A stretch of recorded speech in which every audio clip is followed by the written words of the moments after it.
Tapi Aris, kalau misalnya jadi orang tua nih, kita memang harus selalu kreatif ya memberikan pengajaran kepada anak. Setuju sekali Sinta, dan itu belajar bisa di mana saja. Apalagi misalnya saya belum menjadi orang tua, kamu sudah menjadi orang tua, saya bisa belajar dengan kamu, bisa di mana saja. Dan mungkin salah satunya nih lewat belanja. Ibunya boleh hobi belanja, tapi anaknya juga diajak biar tambah pintar. Betul sekali nih, tapi memang sebelumnya persiapkan waktu yang benar-benar tepat bagi si kecil.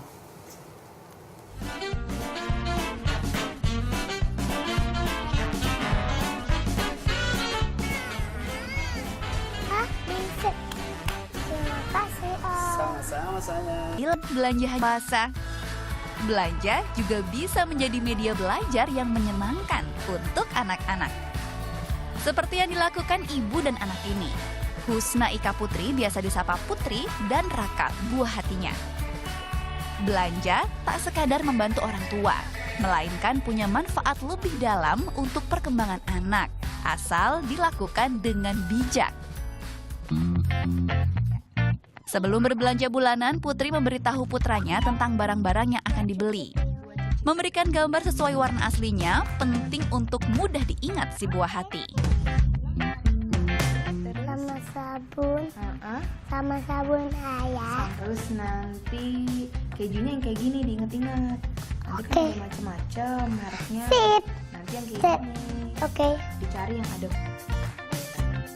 Selain untuk mempermudah, cara seperti ini juga berguna untuk menciptakan rasa keterlibatan anak. Marut. Mas Raka bisa bantu Marut nanti? Bisa.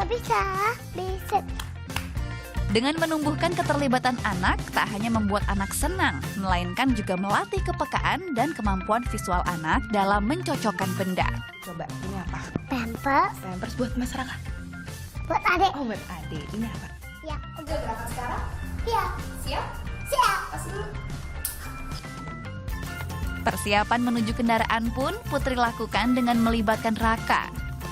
Hal-hal kecil seperti ini penting diajarkan kepada anak sejak dini, termasuk memasang sabuk pengaman.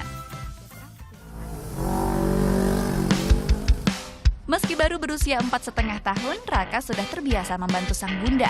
Raka antusias saat sampai di supermarket dekat rumahnya di Bintaro, Tangerang Selatan.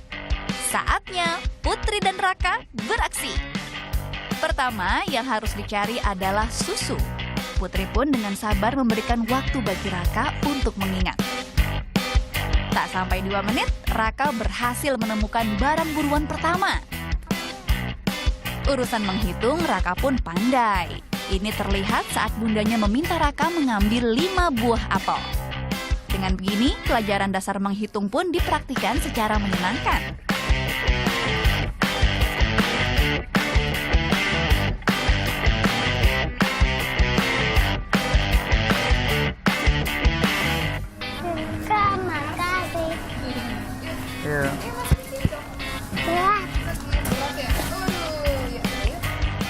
Buat ngurus kamar mandi yang sebelah mana?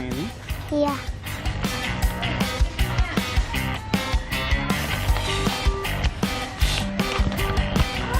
Berlatih sosialisasi pun tercakup dalam kegiatan ini. Raka terbiasa bertanya kepada petugas saat dia kebingungan mencari barang belanjaan. Terima kasih, Om. Sama-sama sayang.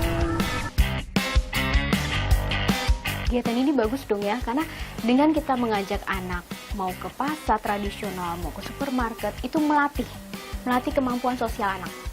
Kemampuan dia untuk menilai situasi, menilai suasana, kemudian melatih juga untuk bagaimana sih tata cara berbelanja, bertransaksi dengan orang. Dari kecil tuh bisa udah mulai diajarin. Pelan-pelan, ini bagus banget. Kegiatan belanja memang memiliki banyak fungsi pelatihan. Tak luput empati sang anak. Anak menjadi terlatih membantu sang bunda membawa barang belanja. Dengan bantuin dorongin sebisanya dia, tapi itu dengan bantuin dorongin atau dengan bantuin orang tua masukin barang, itu ngelatih anak loh untuk bisa berempati sama orang tuanya. Bantuin yuk gitu, yuk bantuin gitu. Banyak hal yang bisa dilakukan di situ. Setelah semua barang belanjaan didapat, pemberian bonus atau hadiah juga penting. Kali ini trompet berwarna biru menjadi hadiahnya. Ini juga sebagai wujud terima kasih atas bantuan Raka. Meski demikian, Putri memberikan batasan yang tegas. Ibu trompet. Tapi berarti hanya trompet ya? Iya. Tidak minta yang lain lagi? Iya. Betul? Betul. Oke. Demi satu trompet, Raka harus merelakan tak meminta barang yang lain. Batasan yang tegas penting untuk anak melatih pengendalian diri. Oke, manfaatnya yang paling terlihat dengan sering mengajak Raka belanja itu, dia jadi semakin kesini semakin bisa menahan diri untuk nggak minta macam-macam. Kalau dari saya pribadi sih ngeliatnya gitu, karena ketika dia masih kecil pasti kan bawaannya ngelihat mainan, ngelihat makanan yang dia mau, pasti dia kepengen ngambil, pengen ini itu gitu. Tapi dari situ saya mencoba untuk mengajarkan dia untuk memilih. Dalam kegiatan ini, orang tua mengajarkan dasar jual beli, yaitu pembayaran. Dan belanja di zaman sekarang juga berarti kesabaran mengantre.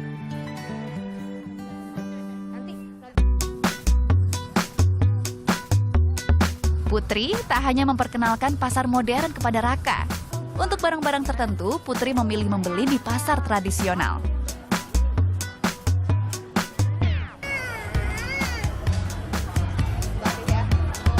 Kali ini Raka kurang bersemangat karena dia terganggu dengan tingkat kebersihan yang rendah. Namun Putri tetap sabar mendorong putranya. Ini merupakan salah satu cara untuk melatih bertahan dalam situasi yang tidak nyaman. Cara mengenali sesuatu melalui indera penciuman juga melatih saraf sensori anak.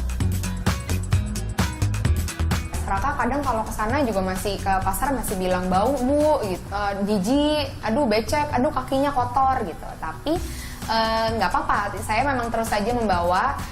Saya bilang sama dia, iya emang bau, itu namanya bau amis. Jadi dari situ dia kan juga mengenal bau yang lain, nggak cuma bau harum, dia tahu bau amis, dia tahu bau amis itu asalnya dari ikan, dia tahu itu dari ayam.